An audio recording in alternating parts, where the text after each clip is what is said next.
Ripple has just won another great milestone in the SEC case? What exactly happened? And will it be the final winning moment for Ripple against the SEC?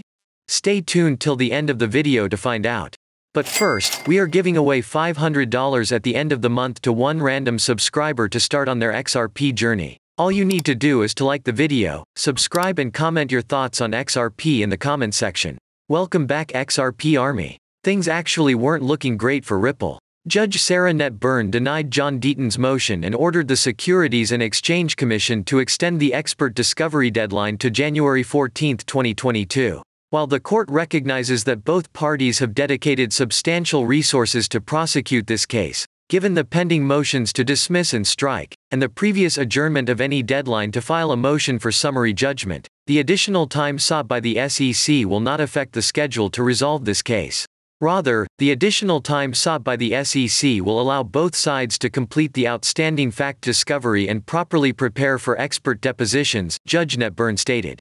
However, things took a turn. Specifically, the SEC is required to explain how the Howey test applies to XRP, what the present status of Ether and Bitcoin is, and whether or not XRP can be purchased as investment contracts, among other things. In a decision that startled many people, U.S. District Judge Sarah Netburn decided to hear two outstanding motions in the SEC versus Ripple litigation in the same week that she granted an extension of the expert discovery deadline to January 14, in a move that astonished many people. After responding to individual defendants' motions to compel, the SEC is required to provide clearer answers to their interrogatories.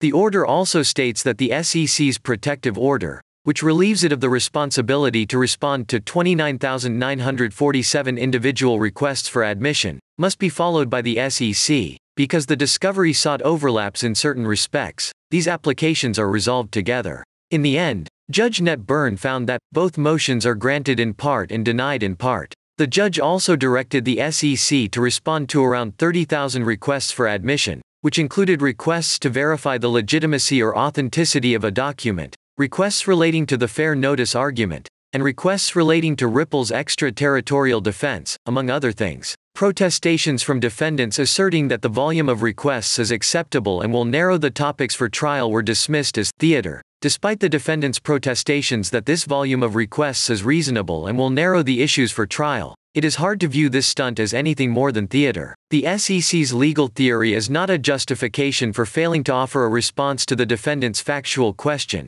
according to Judge Netburn, who addressed Ripple's interrogatories on the SEC's position on cryptocurrency investment contracts. It also cannot be utilized as a foundation for answering a question that is not the one that was posed in the original query. It has also been ordered that the Securities and Exchange Commission, SEC, respond to the question of whether Bitcoin and/or Ether are securities within the meaning of Section 2 of the 1933 Securities Exchange Act, despite the fact that the agency has previously stated that it does not typically determine whether a particular financial instrument is or is not a security under the 1933 Securities and Exchange Act. By the way, do you think Ripple will win the case? Let us know in the comment section down below. To the extent that there is disagreement between the parties about the application of Howey and its progeny, the parties' disagreement over the application of Howey and its progeny does not render Ripple's interrogatory inappropriate. Responding is also required from the Securities and Exchange Commission, SEC. Judge Netburn, on the other hand, denied Chris Larson's motion to determine whether the XRP ledger was not completely functional prior to the start of the ongoing securities offering described in the complaint, and when it did become functional, which was based on the SEC's interpretation of the time period, and when it did become functional. In light of the court's determination that the interrogatory was excessively unclear, it was ordered that the parties assemble and negotiate in good faith in order to further define the terms. In the digital asset industry, there is a general lack of clarity. That is a point on which almost everyone agrees. While the SEC versus Ripple lawsuit will not directly benefit the sector, it will serve as a precedent for future enforcement actions and litigations brought against the SEC by other companies. Also, Garlinghouse, the CEO of Ripple, has been voicing his views on cryptocurrency regulations and the state of the cryptocurrency market. and it appears that he has a grudge towards the Financial Industry Regulatory Authority, FINRA, for its approach to Ethereum. The CEO of Ripple, speaking at the DC FinTech Week virtual conference on Thursday, stated that Ethereum has acquired official clearance, allowing it to exceed his company's XRP cryptocurrency in terms of market capitalization.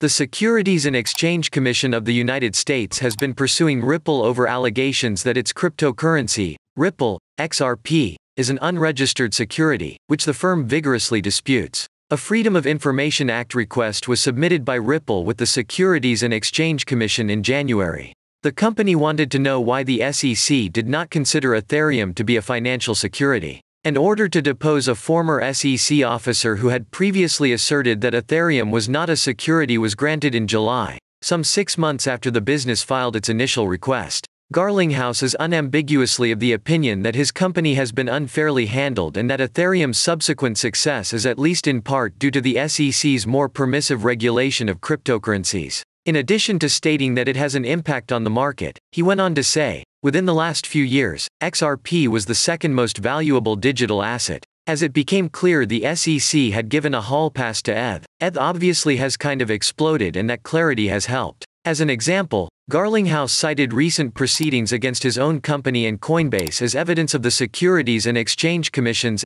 SEC, harsh stance against cryptocurrency. Ripple's legal struggle with the Securities and Exchange Commission prompted him to claim that the SEC claims to be protecting customers, but that it is actually doing the opposite. You have nearly 50,000 US people who hold XRP who are trying to sue the SEC for protecting them.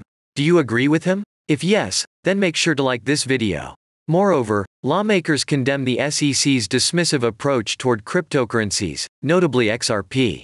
In a letter to the editor, Tom Emmer, a member of the Minnesota House of Representatives who also serves as co-chair of a group of lawmakers interested in blockchain technology, expressed concern that Gensler was overstepping his authority by seeking to expand the SEC's role in regulating cryptocurrencies such as XRP. In response to Democrat-led initiatives to improve oversight of the $2 trillion cryptocurrency business, Bitcoin enthusiasts are organizing a bigger movement to fight those efforts. Emmer's intervention is one aspect of that movement. Comment, XRP Army, if you believe Emmer is right. On Tuesday, Gensler told Congress that he wanted cryptocurrency platforms to be registered with the Securities and Exchange Commission, adding, right now, investors don't have the benefit of that basic bargain that we protect people against fraud and manipulation. People are going to get hurt. Emmer told the public. I disagree with Gensler strenuously when he suggests that almost all of these crypto products are securities. I think the vast majority of cryptocurrency offerings or related offerings are actually currencies or commodities. The SEC is not involved.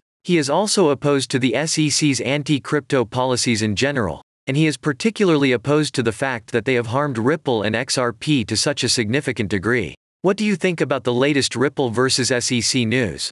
Do you think they'll lead to Ripple winning the case? Let us know in the comment section. If you want to continue to know about XRP, we have got 2 videos waiting for you on the end screen to check out. Make sure to subscribe and give us a thumbs up. Thank you so much for watching. See you in the next video. Kindly note that prices of cryptocurrencies frequently change, so by the time you watch this video, it might have changed to a whole new value. The information provided in this video does not constitute investment advice, financial advice, trading advice, or any other sort of advice, and you should not treat any of the content as such. The content in this video is for educational purposes only and hence should not be considered financial advice. Do conduct your due diligence and consult your financial advisor before making any investment decisions.